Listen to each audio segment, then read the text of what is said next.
परमेश्वर को जानना, पहचानना, उसको समझना बहुत मुश्किल है, परंतु हमें परमेश्वर ने एक रास्ता दिया है वेद वाणी के रूप में। हम उसको वेद के माध्यम से समझ सकते हैं, उसके रूप, रंग, स्वभाव, कर्म को समझ सकते हैं।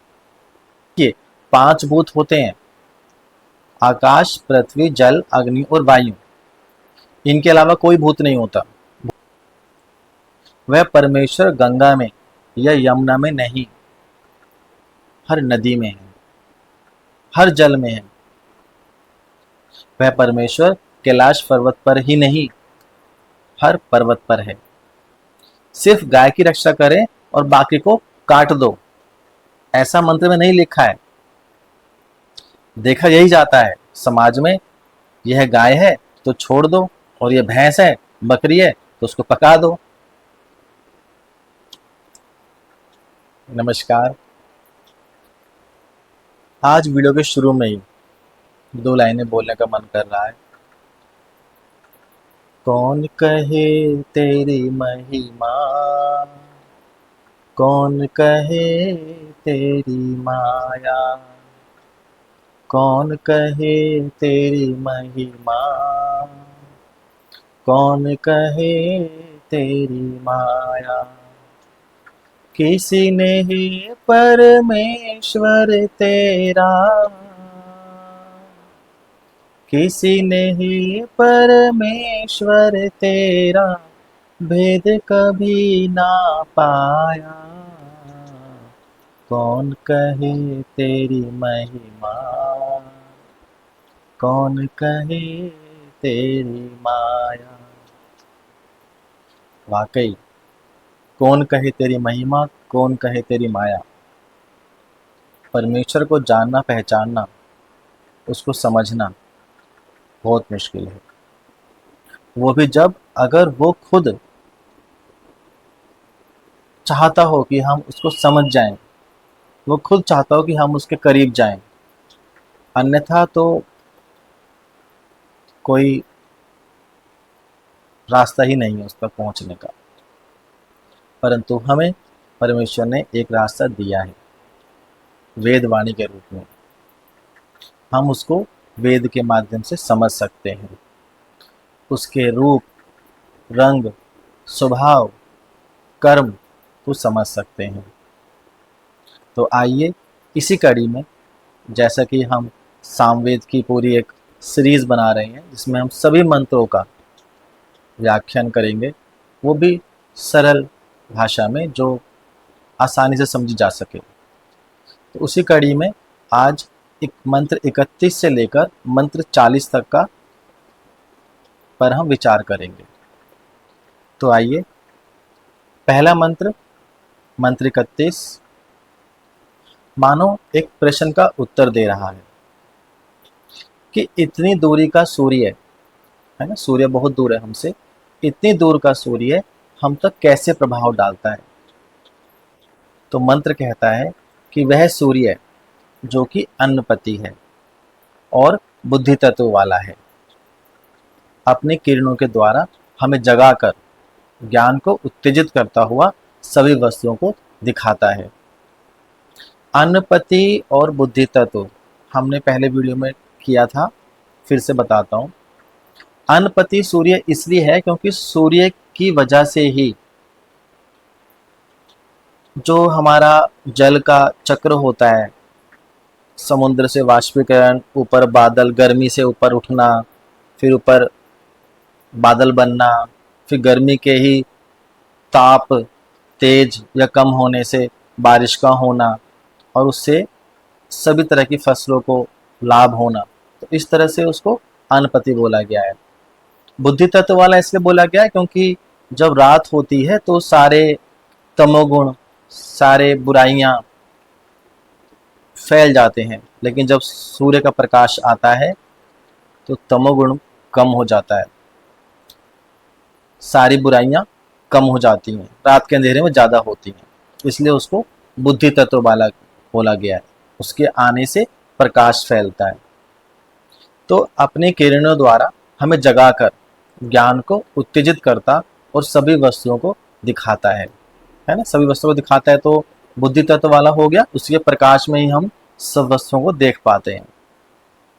अब इसका ईश्वर पक्ष, यहाँ भी एक प्रश्न का ही उत्तर है, जो पहले प्रश्न किया था वही उत्तर है कि हम परमात्मा को कैसे जानें। तो मंत्र में एक शब्द आया है जात वेदसा,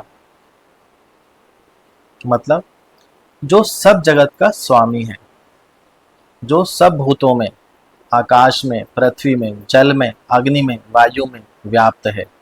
देखिए 5 भूत होते हैं, आकाश, पृथ्वी, जल, अग्नि और वायु। इनके अलावा कोई भूत नहीं होता, भूत यही होते हैं जिनको आम भाषा में हम बोलते हैं कि भूत आ गए, भूत से डर लग रहा है ना। व्याप्त है, जो सब देवों का देव है। वेदों की वाणी और जगत की अलग अलग रचनाएं, उसके नियम, हम उस परमेश्वर का ज्ञान कराते हैं। क्या मतलब है इसका? कि वेदों की वाणी और जगत की अलग अलग रचनाएं, जो भी आप जगत में अपने आसपास देखते हैं, और उसके नियम, सूर्य का सही समय पे उगना, सूर्य का सही समय पे अस्त होना, पूरब दिशा से ही बार बार आना, पश्चिम दिशा में बार बार जाना, ये उसके नियम हो गए। हमें उस परमेश्वर का ज्ञान कराते हैं। उसी की शक्ति से यह सूर्य आकाश में टिका है, उसके ही नियम से देखो कैसे रात दिन हो रहे हैं। अपने आसपास देखेंगे तो जगत आश्चर्य से भरा पड़ा है। कौन कर रहा है? यही है उस परमेश्वर का चैतन्य रूप, जो बेशक दिखाई नहीं दे रहा, पर अगर आप ध्यान करेंगे, मनन करेंगे, तो आपको अनुभूति होगी। इन बाहरी चक्षुओं से तू दृष्टि में ना आया, चाहा पता लगाना तेरा पता न पाया। होकर निराश जब मैं घर लौट आ रहा था, हर वस्तु और कण कण प्रभु गीत गा रहा था। हर वस्तु में प्रभु है। नजर हमारी होनी चाहिए, बस ज्ञान होना चाहिए हमें। यह सब देखकर, महसूस करके जिनको ज्ञान होगा, जिन पर प्रभु कृपा होगी, उन्हें परमेश्वर मिल जाएंगे। वह परमेश्वर गंगा में या यमुना में नहीं, हर नदी में है, हर जल में है। वह परमेश्वर कैलाश पर्वत पर ही नहीं, हर पर्वत पर है। वह सर्वत्र है। मंत्र 32। उस अग्नि रूप सूर्य की स्तुति करो, जो जगत को जगाने वाला है। अभी पहले मंत्र में हमने बताया जगत को किस तरह से सूर्य जगा रहा है। अपने नियम पर अटल है, अपने नियम पर सदैव चलता है और रोगों को नष्ट करता है। देखो कैसे सूर्य के प्रकाश के साथ अंधियारा खत्म होता है, जगत जाग जाता है और उसी के प्रकाश से तमोगुण कम हो जाता है। वह सत्य धर्म है। सत्य धर्म मतलब जो अपने धर्म से कभी नहीं डिगता, क्योंकि उसके उदय और अस्त नियम से होते हैं। उसकी गर्मी से सड़न आदि रोग नष्ट हो जाते हैं, इसलिए वो रोग निवारक भी है। ईश्वर पक्ष, उसी परमेश्वर की उपासना करो जो सर्वज्ञ है, सत्य धर्मा है। परमेश्वर भी सत्य धर्मा है, प्रकाशक है और रोग विनाशक है। मंत्र 33। हे अग्नि, आपकी जो दिव्य शक्तियां हैं वे सब प्रकार से हमारे लिए सुखदायी होवें। ईश्वर पक्ष, इस मंत्र में हम प्रभु से कामना कर रहे हैं कि हे प्रभु, आपकी जो दिव्य शक्तियां हैं वे हमारे मन चाहे आनंद के लिए, मन चाहे कामना के लिए कल्याणकारी हो। वे शक्तियां हम पर सुख बरसावें। मंत्र 34। हे अग्नि, यज्ञ करने वाले की वाणी तेरे गुणों की स्तुति करने वाली है। जो यज्ञ कर रहा है वो तेरी प्रिय स्तुति कर रहा है। उसको बहुत सी बुद्धि देकर उसके सुख को बढ़ा, उसके शरीर को पुष्ट कर। कैसे? भाई, अग्नि में यज्ञ करने से वातावरण शुद्ध होता है, वायु शुद्ध होती है, विचार शुद्ध होते हैं, जो बुद्धि पर और स्वास्थ्य पर असर डालते हैं। ईश्वर पक्ष।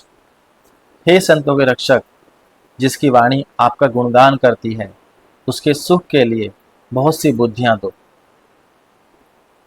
वैसे भी परमेश्वर की स्तुतियां जिसकी इंद्रियों में बैठ जाती हैं, जिसके चरित्र में आ जाती हैं, तो उसकी इंद्रियां अपने विषय को छोड़ने लगती हैं। जिस पर तेरी परम कृपा होती है वही उपासक मोक्ष को प्राप्त होता है। मंत्र 35।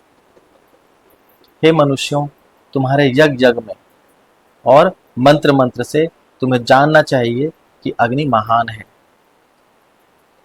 बुद्धि को बढ़ाने वाला है, उससे उपयोग लो। वह तुम्हारे हित मित्र की तरह साधेगी। ईश्वर पक्ष। मेरे सभी यज्ञ और सकल स्तुतियां हे प्रकाश स्वरूप परमेश्वर आपके लिए हैं। अमृत जात वेदसम,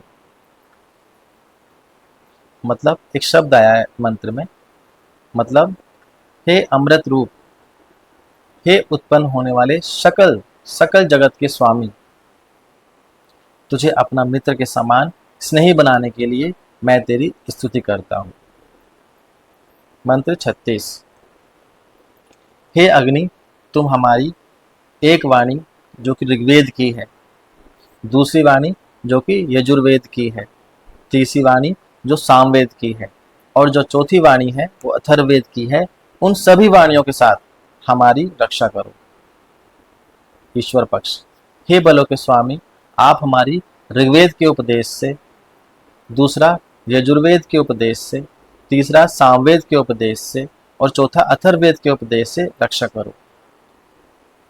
परमात्मा अपनी वेदवाणी से सब मनुष्यों की रक्षा करता है, और हम उपासकों को जो उसकी वेदवाणी के अनुसार चलते हैं, उनके मन को और इंद्रियों को नियंत्रित करके उन्हें आत्मबल देकर मोक्ष प्राप्ति के लिए अपने संरक्षण में लेता है। परंतु हम उसकी वेदवाणी को माने तो सही। मंत्र 37। हे अग्नि, तू अपने दहकते, शोधक, चमकते गुणों के साथ प्रदीप्त होता हुआ यजमान की यज्ञशाला में अच्छे प्रकार से सुलग और यजमान को ऐश्वर्य की प्राप्ति करा। ईश्वर पक्ष। हे पवित्र परमात्मा, अपने महान गुणों के साथ उपासक के अंतर मन में प्रकाश करते हुए उसे विद्या आदि का धन दीजिए। मंत्र 38। हे अग्नि, आप उन लोगों के लिए शुभ हो जो आपके प्यारे हैं, जो आपकी अपनी सत्यवाणियों से स्तुति करते हैं। वे लोग विद्या आदि धनों से धनी हों, समाज में ऊंचे पदों पर स्थिर हों, और वे लोग गो आदि के समूह की रक्षा करें। मंत्र में एक शब्द आया है गो नाम। तो संस्कृत में कहीं गो को इंद्रियां भी बताया गया है, हमारे शरीर की जो इंद्रियां होती हैं। तो इसका एक अर्थ यह हो गया कि वे लोग अपनी इंद्रियों के समूह की रक्षा करें, अर्थात उन्हें विषय वासना से बचाएं, और आप उनको यह करने के लिए प्रेरित करें। अग्नि उनको प्रेरित करे। दूसरा, गौ नाम का अर्थ गाय ही ले लेते हैं कि वे लोग गाय के समूह की रक्षा करें, पर इसका अर्थ यहाँ यह बिल्कुल नहीं है कि सिर्फ गाय की रक्षा करें। गो आदि मतलब सिर्फ गाय की रक्षा करें और बाकी को काट दो, ऐसा मंत्र में नहीं लिखा है। देखा यही जाता है समाज में, यह गाय है तो छोड़ दो, और यह भैंस है, बकरी है तो उसको पका दो। वेद में स्पष्ट है कि कोई भी जीव जो आपको कोई फायदा दे रहा है तो उसकी रक्षा करो। अभी आगे हम चलेंगे तो और स्पष्ट होता जाएगा। ईश्वर पक्ष। हे अच्छे प्रकार ध्यान किए हुए परमात्मा, आप उनको विद्या धन आदि दो जो आपके प्यारे हैं। परमात्मा को सभी प्यारे हैं, वह किसी से द्वेष नहीं करता। कुछ लोग कहते हैं ना कि परमात्मा तो हमसे रूठ ही गया है, पर वो अपने आप को नहीं देखते कि हम क्या कर रहे हैं। उसको किसी से द्वेष नहीं होता। पर जो लोग उसके गुण कर्म स्वभाव को अपनाते हैं या अपनाने की कोशिश भी करते हैं, उनको वह अपने संरक्षण में रखते हैं, ले लेते हैं। वे समाज में ऊंचे पदों को पाते हैं और वे गौ आदि की रक्षा करते हैं। मंत्र 39। हे वाणी रूप से वर्णन करने योग्य देव, हे गृहपते अग्नि। गृहपते अग्नि अग्नि के 3 रूपों में से एक है। अग्नि के 3 रूप हैं। एक तो गृहपति अग्नि, एक आवाहनीय अग्नि और दक्षिणाग्नि। गृहपति अग्नि वो अग्नि जो घर में रसोई घर में होती है। तो हे अग्नि, आप मनुष्यों के रक्षक और दुष्ट शत्रुओं का दमन करते हो। आप घर में हमेशा रखने योग्य हो और हवन आदि कर्म भी आपसे ही सिद्ध होते हैं। देखा हमने पहले के घरों में तो मुझे भी खैर नहीं, पर देखा है कभी कभी कि पहले तो गांवों में जो चूल्हा होता था उसमें अग्नि थोड़ी थोड़ी सिलकती ही रहती थी 24 घंटे। खैर, इसका ईश्वर पक्ष देखते हैं। हे परमात्मा गृहपते, यहाँ भी गृहपते बोला गया परमात्मा को। गृहपते का हो गया मतलब घर का स्वामी। तो हे परमात्मा गृहपते, हमारे घर के स्वामी या मेरे हृदय स्थल का स्वामी, तू हमारा रक्षक है और काम क्रोध आदि पाप को नाश करने वाला है। आप कभी ना दूर करने योग्य हो और आप घर घर में पूजनीय हो। मंत्र 40। हे प्रकाश से ज्ञान देने वाले अमृत्य देव। अमृत्य मतलब जो जीता मरता नहीं है।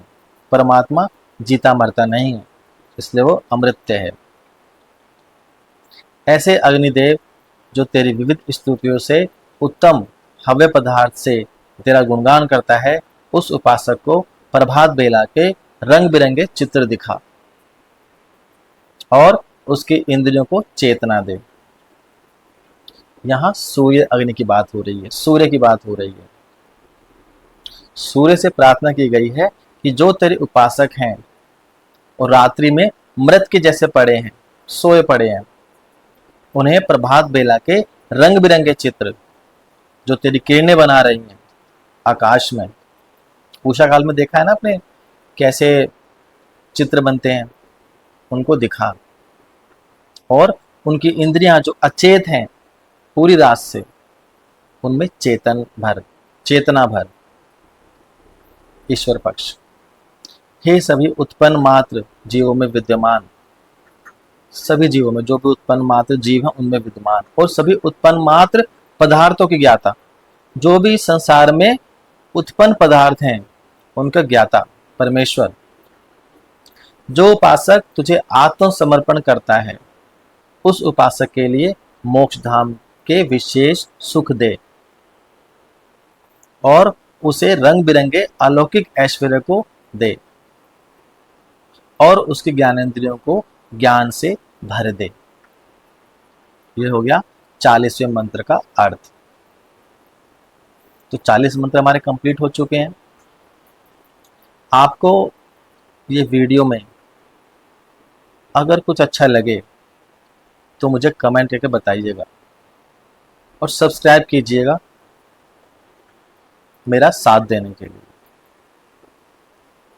धन्यवाद।